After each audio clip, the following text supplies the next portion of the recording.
رسول اللہ صلی اللہ علیہ وآلہ وسلم نے چند لوگوں کو کچھ عطیہ دیا اور ساتھ وہاں موجود تھے۔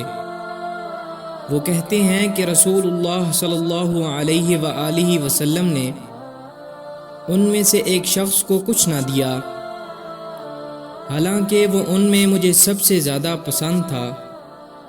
میں نے کہا، یا رسول اللہ صلی اللہ علیہ وآلہ وسلم، آپ نے فلاں کو کچھ نہ دیا، حالانکہ میں اسے مومن گمان کرتا ہوں۔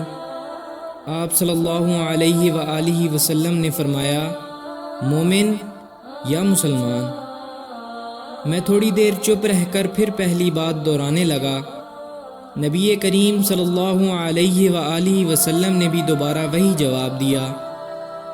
پھر آپ صلی اللہ علیہ وآلہ وسلم نے فرمایا کہ اے سعد، باوجود یہ کہ ایک شخص مجھے زیادہ عزیز ہے، پھر بھی میں اسے نظر انداز کر کے کسی اور دوسرے کو اس خوف کی وجہ سے یہ مال دے دیتا ہوں کہ وہ اپنی کمزوری کی وجہ سے اسلام سے پھر جائے اور اللہ اسے آگ میں اوندھا ڈال دے۔